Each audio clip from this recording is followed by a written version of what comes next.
Welcome to my YouTube channel. दोस्तों आज हम लोग एडिटोरिया का सेट 4 देखेंगे करंट अफेयर का।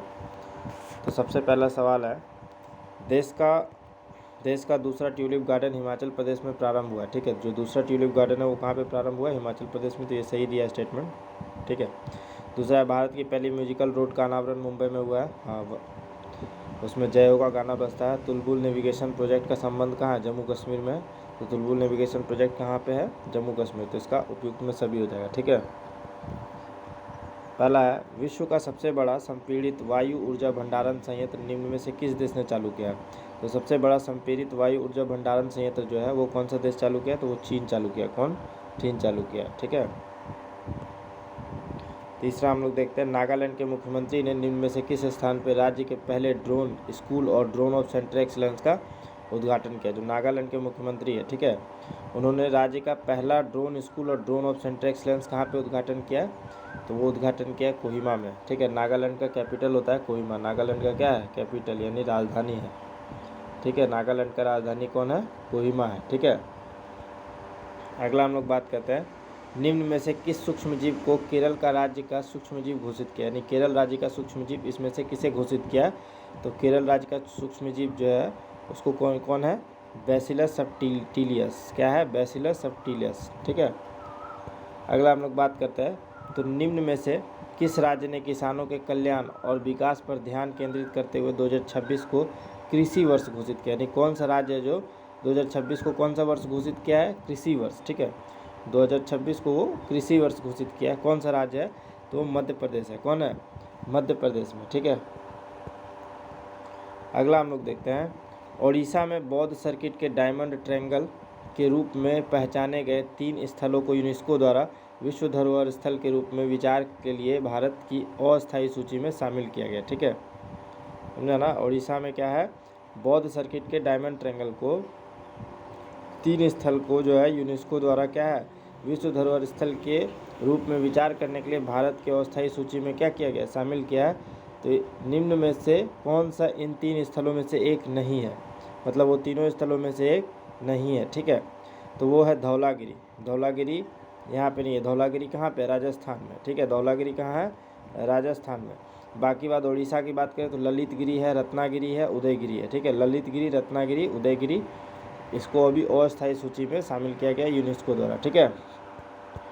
अगला हम लोग सवाल पे जाते हैं, तो महिलाओं के स्वास्थ्य का समर्थन करने के लिए किस राज्य ने सरकारी अस्पतालों और शहरी स्वास्थ्य सुविधाओं में भारत का पहला विशेष मेनोपॉज क्लिनिक स्थापित किया? तो भारत का पहला विशेष मेनोपॉज क्लिनिक जो है कौन से राज्य के द्वारा स्थापित किया गया? तो महाराष्ट्र के द्वारा स्थापित किया गया। ठीक है। अगला हम लोग देखते हैं, हाल ही में भारत और यूरोपीय संघ ने मुक्त व्यापार समझौता, ठीक है, मुक्त व्यापार समझौता, फ्री ट्रेड एग्रीमेंट जिसको बोलते हैं, के लिए वार्ता संपन्न होने की घोषणा की है। भारत यूरोपियन यूनियन एफटी अब भारत का डैश मुक्त व्यापार समझौता पार्टनर, यानी कौन सा मुक्त व्यापार समझौता पार्टनर बन गया? तो 22वां। कौन सा? 22वां नंबर का फ्री ट्रेड एग्रीमेंट पार्टनर बन चुका है। ठीक है, भारत और यूरोपियन यूनियन। ठीक है।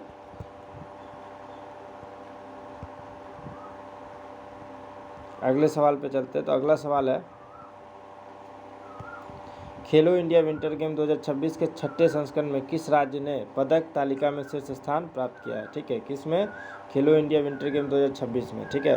तो कौन सा जो है, कौन सा राज्य पदक तालिका में पहले स्थान पे है? तो हरियाणा है। ठीक है। कौन सा राज्य है? हरियाणा। अगला हम लोग देखते हैं, उत्तर प्रदेश के एटा जिले में स्थित पटना पक्षी अभयारण्य और गुजरात के कच्छ जिले में स्थित छारी छांड को रामसर स्थलों की सूची में शामिल किया गया है। इसके साथ ही भारत का रामसर स्थल नेटवर्क वर्तमान में रामसर स्थल भारत में कितना है? पटना पक्षी अभयारण्य जो कि उत्तर प्रदेश है, और गुजरात के कच्छ जिले का छारी छांड। ठीक है, ये दोनों को मिला के अभी टोटल रामसर स्थल जो है भारत में कितना हो गया? 98। कितना हो गया? 98। रामसर कन्वेंशन कब हुआ था? 2 फरवरी 1971 में। कब हुआ था? 2 फरवरी 1971 रामसर ईरान में हुआ था। कहाँ पे हुआ था? ईरान में हुआ था रामसर। ठीक है। तो टोटल हमारे यहाँ रामसर स्थल कितना है? 98। ठीक है। अच्छा, अगला है, 16वें वित्त आयोग ने विभाज्य पूल में राज्यों का हिस्सा कितना निर्धारित किया? विभाज्य पूल में राज्यों का हिस्सा जो है कितना निर्धारित किया है? तो वो क्या हो जाएगा? वो हो जाएगा 41%। कितना निर्धारित किया है? 41%। ठीक है। अगले सवाल पे चलते हैं, निम्न में से कौन सा राज्य भारत की नवीकरणीय ऊर्जा क्षमता में सबसे बड़ा योगदानकर्ता बनकर उभरा है, जिसका कुल राष्ट्रीय उत्पादन में 16.50% हिस्सा है? ठीक है। और दिसंबर 2025 तक राज्य की स्थापित नवीकरणीय विद्युत क्षमता 42.583 गीगावाट तक पहुंच जाएगी। तो कौन सा राज्य है, ठीक है, भारत में नवीकरणीय ऊर्जा के रूप में उभरा है? तो वो गुजरात। ठीक है, क्या है? गुजरात। अगले सवाल पे हम लोग चलते हैं। तो अगला सवाल है, हरियाणा के फरीदाबाद के सूरजकुंड में शुरू हुए 39वें सूरजकुंड अंतर्राष्ट्रीय आत्मनिर्भर शिल्प मेले के लिए निम्न में से किस देश को सहयोगी देश के रूप में चुना गया? ठीक है, हरियाणा के कहाँ पे स्टार्ट हुआ सूरजकुंड मेला? फरीदाबाद में। ठीक है, ये कौन सा नंबर का है? 39वां नंबर का सूरजकुंड मेला। तो कौन से देश को जो है सहयोगी के रूप में चुना गया? तो मिस्र को। ठीक है। भारत ने यूनेस्को को लिविंग रूट ब्रिज का नामांकन दस्तावेज प्रस्तुत किया। ठीक है, लिविंग रूट ब्रिज का नामांकन दस्तावेज, ताकि इसे विश्व धरोहर सूची 2026-27 में शामिल करने पर विचार किया जा सके। यह निम्न में से किस राज्य से संबंधित है? तो जो लिविंग रूट ब्रिज है वो कहाँ से संबंधित है? तो लिविंग रूट ब्रिज जो है वो मेघालय से संबंधित है। कहाँ से? मेघालय से संबंधित है। मेघालय का राजधानी कहाँ है? शिलोंग। कहाँ है? शिलोंग। ठीक है। अगला हम लोग देखते हैं, कौन सी अमेरिकी कंपनी 3 फरवरी को यह मुकाम हासिल करने के बाद $1 ट्रिलियन मार्केट कैपिटलाइजेशन क्लब में शामिल होने वाली दुनिया की पहली रिटेलर बन गई है? तो कौन सा कंपनी है जो $1 ट्रिलियन मार्केट कैपिटलाइजेशन क्लब में शामिल होने वाली दुनिया की पहली रिटेलर कंपनी बन गई है? तो वॉलमार्ट है। कौन है? वॉलमार्ट। ठीक है। अगला है, भारत की पहली सहकारी क्षेत्र की राइड हेलिंग सेवा, जिसे ड्राइवर के स्वामित्व वाले और ड्राइवर के नेतृत्व वाले मोबिलिटी प्लेटफॉर्म के रूप में डिजाइन किया है। ठीक है, इसको क्या कहते हैं? तो इसको हम लोग क्या बोलते हैं? भारत टैक्सी। क्या बोलते हैं? भारत टैक्सी बोलते हैं। ठीक है। अगला सवाल देखते हैं। तो अगला सवाल है, भारतीय रिजर्व बैंक की 59वीं मौद्रिक नीति समिति की बैठक के बारे में सत्य कथन का क्या करना है? चयन करना है। तो रेपो दर कितना है? 5.2% है। ये तो सही है। रेपो दर 5.2% का तथा बैंक रेट को 5.50% करने का निर्णय लिया गया। ठीक है, तो क्या ये स्टेटमेंट सही है? तो ये स्टेटमेंट जो है ये सही है। ठीक है। दूसरा है, कैश रिजर्व रेशियो जो है 3% और स्टेचुटरी लिक्विडिटी रेशियो 18% करने का निर्णय लिया। तो ये दोनों सही है, 1 और 2 दोनों सही है। ठीक है। अगला है, निम्न में से किसने मणिपुर के 13वें मुख्यमंत्री के रूप में शपथ लिया? मणिपुर में बहुत हिंसा हो रहा है। किसके किसके बीच हो रहा है? कुकी और मैतेई जनजाति के बीच में हो रहा है। ठीक है, किसको लेकर के? एसटी कैटेगरी को लेकर के, कि मैती को एसटी कैटेगरी क्यों दे रहा है। ठीक है, कुकी जो पहाड़ी क्षेत्र पे रहते हैं, ठीक है, और मैतेई जो आपके कहाँ पे रहते हैं? प्लेन्स एरिया में रहते हैं। कहाँ पे? प्लेन्स एरिया में रहते हैं। ठीक है, क्लियर है। अच्छा, तो मणिपुर के 13वें मुख्यमंत्री कौन है? 12वें नंबर के थे कौन? बीरेन सिंह। ठीक है, 12वें नंबर के बीरेन सिंह थे। अभी जो बने हैं वो कौन बने हैं? तो अभी बने युमनाम खेमचंद सिंह। कौन है? युमनाम खेमचंद सिंह। ठीक है। अगला है, आईसीसी अंडर 19 पुरुष क्रिकेट विश्व कप 2026 के बारे में सत्य कथन बताना। तो भारत ने अपना रिकॉर्ड 6वां विश्व कप जीता है। ठीक है, भारत जो है वो अपना 6वां विश्व कप जीता है। तो सही है। ठीक है, आईसीसी अंडर 19 पुरुष क्रिकेट विश्व कप 2026 का आयोजन जिम्बाब्वे और नमीबिया में हुआ था। कहाँ पे हुआ था? जिम्बाब्वे और नमीबिया में हुआ था। ये भी सही है। ठीक है, क्लियर है। और फाइनल मुकाबला इंग्लैंड और भारत के बीच खेला गया था। तो फाइनल मुकाबला जो है वो इंग्लैंड और भारत के बीच खेला गया था। ये भी सही है। तो 1 2 3 ये अंडर 19 की बात कर रहा है। ठीक है, इसकी बात कर रहा है? अंडर 19 की बात। ठीक है, तो 6वां विश्व कप जीता है और 2026 में इसका आयोजन हुआ जिम्बाब्वे नमीबिया में। और किसके बीच फाइनल खेला गया था? इंग्लैंड और भारत के बीच। ठीक है। अगला है, हाल ही में महत्वपूर्ण बंदरगाह बुनियादी ढांचे की सुरक्षा को मजबूत करने के लिए उन्नत एंटी ड्रोन सिस्टम के कार्यान्वयन की शुरुआत करने वाला डैश भारत का पहला बंदरगाह बन गया। कौन सा भारत का पहला बंदरगाह बन गया है? तो वो है VO Chidambaranar port authority. VO Chidambaranar port authority. ठीक है। अगले सवाल पे हम लोग चलते हैं। तो केरल के बाद कौन सा राज्य जैव विविधता संरक्षण और साक्ष्य आधारित नीति निर्माण को समर्थन देने के उद्देश्य से एक व्यापक राज्य स्तरीय बर्ड एटलस प्रकाशित करने वाला दूसरा राज्य बन गया? यानी कौन सा राज्य है जिसने राज्य स्तरीय बर्ड एटलस, ठीक है, राज्य स्तरीय बर्ड एटलस प्रकाशित किया? केरला के बाद। किसके बाद? केरला। सबसे पहला नंबर पे कौन था? जो बर्ड एटलस प्रकाशित किया था वो केरला था। और दूसरे नंबर पे कौन सा राज्य है, तो दूसरे नंबर पे है गोवा। कौन है, दूसरे नंबर पे गोवा है। ठीक है, अगले सवाल पे हम लोग चलते हैं। तो अगला सवाल है, किस राज्य सरकार ने भारत का पहला विशेष बुजुर्ग बजट पेश किया। विशेष बुजुर्ग बजट, ठीक है, जिसमें स्वास्थ्य सेवाओं, सामाजिक सुरक्षा तथा समावेशी अवसंरचना जैसी पहलुओं पर ध्यान दिया गया। तो कौन सा राज्य सरकार जो विशेष बुजुर्ग बजट पेश किया है, तो वह है केरला। कौन है, केरल। इसका नाम भी बदल गया, इसका नाम क्या हो गया, केरलम। और हम लोग किसी राज्य का नाम कैसे बदलते हैं, तो आर्टिकल 3 में ये शक्ति दिया गया। ठीक है, अगला हम लोग देखते हैं, राष्ट्रीय ई विधान एप्लीकेशंस, जिसे हाल ही में लोकसभा अध्यक्ष ओम बिरला द्वारा बिहार विधानसभा में लॉन्च किया गया। ठीक है, कौन सा ई विधान एप्लीकेशन कौन लॉन्च किया है, ओम बिरला के द्वारा लॉन्च किया गया। कहाँ पे, बिहार विधानसभा में। ठीक है, एक क्लाउड आधारित प्लेटफॉर्म है जिसे निम्न में से किस संगठन ने कागज रहित विधायी कार्य प्रणाली को सक्षम बनाने के लिए विकसित किया है। ठीक है, तो इसमें से कौन सा जो है, इसमें संगठन जो है ना इसको बनाया है, तो इसका सही जवाब जो हो जाएगा ना वो हो जाएगा राष्ट्रीय सूचना विज्ञान केंद्र। कौन हो जाएगा, राष्ट्रीय सूचना विज्ञान केंद्र। अच्छा, यहाँ का मुख्यमंत्री कौन है बिहार का, तो सम्राट चौधरी है। कौन है, सम्राट चौधरी। ठीक है, ये किससे बिलोंग करते हैं, ये बीजेपी से बिलोंग करते हैं। ठीक है, पहले कौन थे, पहले नीतीश कुमार थे। ठीक है, और यहाँ पे एनडीए की सरकार है। किसकी सरकार है, एनडीए की सरकार है।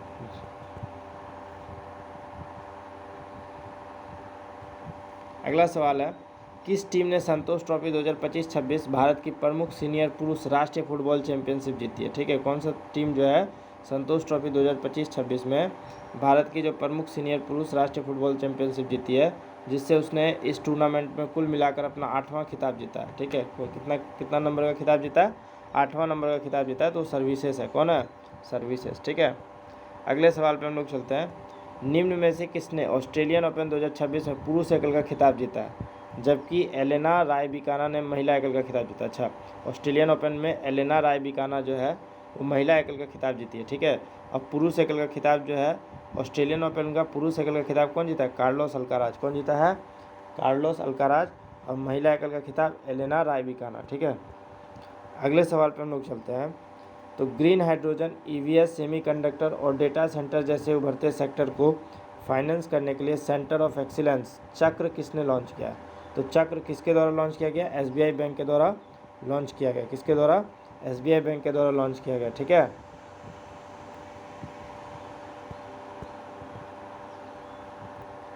अगले सवाल पे हम लोग चलते हैं। तो अगला है, केंद्रीय वित्त मंत्री एन सीतारमन ने किसके रिकॉर्ड को तोड़कर सबसे लंबे समय तक सेवा करने वाली देश की वित्त मंत्री बन गई है। तो किसका रिकॉर्ड तोड़ी है और सबसे लंबे समय तक देश की सेवा करने वाली वित्त मंत्री है, तो सीडी देशमुख का रिकॉर्ड तोड़ी है। और सबसे अगर खराब वित्त मंत्री की बात करें तो वो एन सीतारमन है। ठीक है, सबसे खराब वित्त मंत्री। अगला है, ग्रैमी अवार्ड 2026 से सम्मानित होने वाले आध्यात्मिक संत कौन थे। तो ग्रैमी अवार्ड 2026 से सम्मानित होने वाले आध्यात्मिक संत जो थे वो कौन थे, तो वो है दलाई लामा। कौन है, दलाई लामा। ठीक है, क्लियर है। अगला है, केंद्रीय राज्य मंत्री जितेंद्र सिंह ने CSIR राष्ट्रीय समुद्र विज्ञान संस्थान, ठीक है, के क्षेत्रीय केंद्र का उद्घाटन कहाँ किया। इसके क्षेत्रीय केंद्र का, राष्ट्रीय समुद्री विज्ञान संस्थान के क्षेत्रीय केंद्र का उद्घाटन जो है जितेंद्र सिंह जो है कहाँ पे किए हैं, तो वो कहाँ पे किए हैं, वो विशाखापट्टनम में किए। कहाँ पे, विशाखापट्टनम में। अगले सवाल पे हम लोग चलते हैं, भगवान कार्तिकेय को समर्पित थाईपुसम महोत्सव 2026 में कहाँ आयोजित हुआ। ठीक है, थाईपुसम किस राज्य का जो है त्यौहार है, तो तमिलनाडु का त्यौहार है थाईपुसम। ठीक है, अगले सवाल पे हम लोग चलते हैं। तो विंग्स इंडिया 2026 अवार्ड में वर्ष के सर्वश्रेष्ठ हवाई अड्डे का पुरस्कार किसे मिला है। विंग्स इंडिया 2026 अवार्ड में जो सबसे बढ़िया सर्वश्रेष्ठ हवाई अड्डा है वो किसको मिला है, तो मिला है दिल्ली हवाई अड्डा को। ठीक है, इंदिरा गांधी इंटरनेशनल एयरपोर्ट। ठीक है, अगला हम लोग देखते हैं, इसमें असत्य कथन का चयन करना है। ठीक है, चर्चा में रहा दुनिया का पहला प्राइवेट स्पेस स्टेशन का नाम हेवन 1 है। ठीक है, जो है मतलब हेवन 1 जो है वो क्या दुनिया का पहला प्राइवेट स्पेस स्टेशन है, तो ये क्या है, ये सही दिया है। ये क्या दिया है, सही दिया है, गलत नहीं है। ठीक है, भारत के पहले ग्रीन यूरिया प्लांट का संबंध आंध्र प्रदेश से है। तो भारत में सबसे पहला ग्रीन यूरिया प्लांट कहाँ खोला, आंध्र प्रदेश में। तो ये भी सही दिया है। तो इसमें हो जाएगा इनमें से कोई नहीं, इनमें से कोई नहीं गलत है, ठीक है, दोनों सही है। अगला है देखिए, महिला प्रीमियर लीग WPL 2026 के बारे में सत्य कथन का चयन करना, ठीक है। तो यहाँ पे देखिए, महिला प्रीमियर लीग 2026 का खिताब किसने जीता? रॉयल चैलेंजर बेंगलुरु ने जीता है दिल्ली कैपिटल को हराकर। ये उसका RCB का जो है ना, ये सेकेंड टाइटल है। और अभी पुरुष में भी RCB जो है जीत चुकी है, पुरुष में भी RCB दूसरा टाइटल जीत चुकी है, ठीक है, क्लियर है कि नहीं। अच्छा, इसमें देखिए ऑप्शन जो है ना, इसमें ऑप्शन क्या क्या दिया है? केवल 3 है, केवल 1 2 है, केवल 2 है, उपयुक्त में तो सभी है, ठीक है।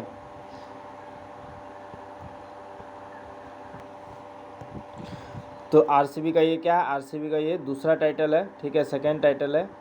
और अभी पुरुष वाला भी मतलब जो मेल टीम है वो भी जीत चुका है दूसरा टाइटल। वो किसको हराया था? तो वो गुजरात टाइटंस को हराया, ठीक है। ऑरेंज कैप स्मृति मंदना को दिया गया, ठीक है, क्लियर है। अच्छा, तीसरा है पर्पल कप सोफी डिवाइन को दिया गया, तो ये भी सही है। तो इसमें सब सही हो जाएगा, उपयुक्त सभी हो जाएगा, ठीक है, क्लियर है, उपयुक्त में से सभी। अगले सवाल पे हम लोग चलते हैं। तो अगला सवाल है, सुप्रीम कोर्ट ने केंद्र को पेन्नैयार नदी जल विवाद के लिए एक ट्रिब्यूनल बनाने का निर्देश दिया है। इसका विवाद का संबंध किससे है? तो इसका विवाद का जो संबंध है ना, वो किससे? तमिलनाडु और कर्नाटक से, तमिलनाडु और कर्नाटक से, पेन्नैयार नदी। अगला हम लोग देखते हैं, चर्चा में रही ₹10,000 करोड़ की शक्ति योजना, 10,000 करोड़ की शक्ति योजना का संबंध किससे है?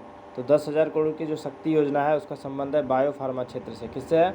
बायो फार्मा क्षेत्र से, ठीक है। अगले सवाल पे हम लोग चलते हैं।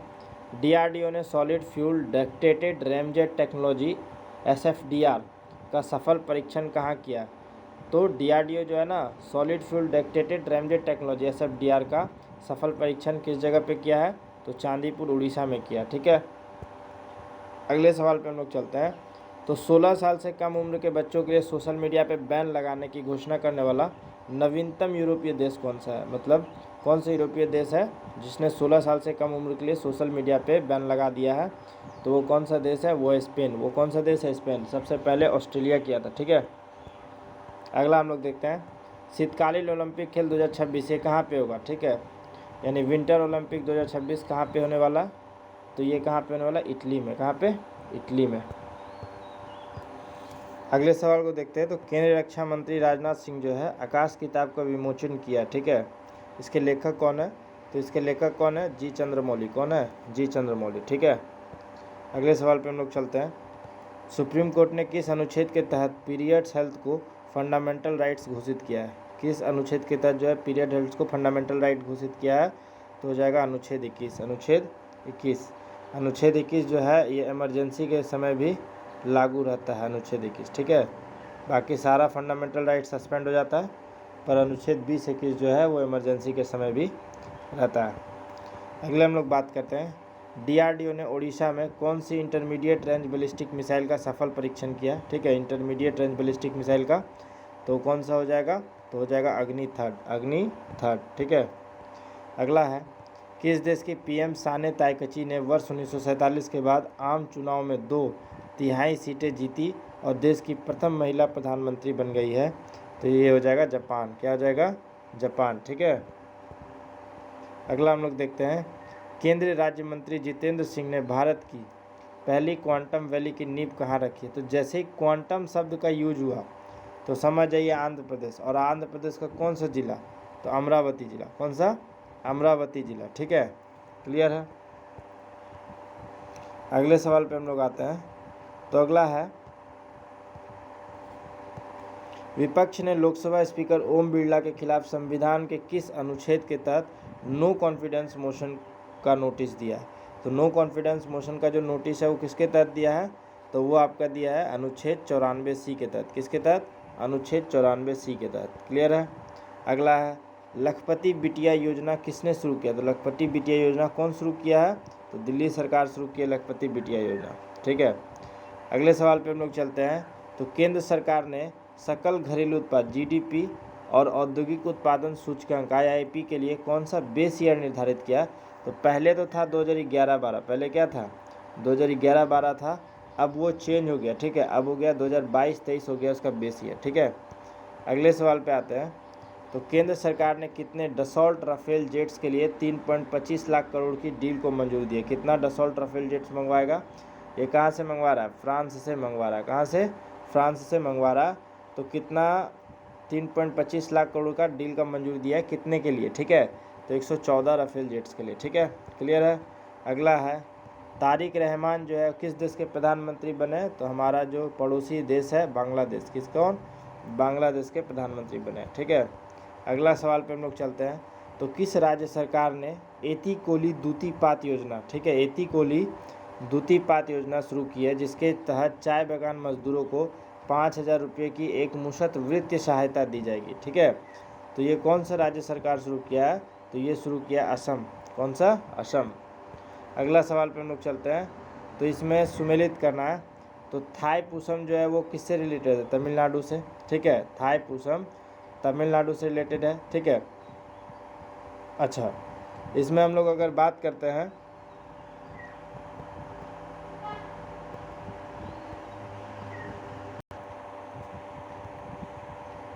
थाईपुसम जो है वो किससे रिलेटेड है? तमिलनाडु से रिलेटेड है। ठीक है, तवी नौका बिहार महोत्सव की बात करें तो ये जम्मू कश्मीर से रिलेटेड है। उगाड़ी महोत्सव आंध्र प्रदेश से रिलेटेड है। और रुसोमा ऑरेंज फेस्टिवल जो है ये नागालैंड से रिलेटेड है। तो ये पूरा ख़त्म हो गया। 50 क्वेश्चन का एक सेट होता है, ये 50 क्वेश्चन ख़त्म हो गया दोस्तों। अगर इसका आंसर मिलाना तो आप यहाँ पे जा कर के इसके नीचे दिया हुआ आंसर की आप मिला सकते हैं। ठीक है, बाकी बात, अगर वीडियो बढ़िया लगे दोस्तों, पसंद आए तो कृपया चैनल को सब्सक्राइब करें और वीडियो को लाइक करें। धन्यवाद।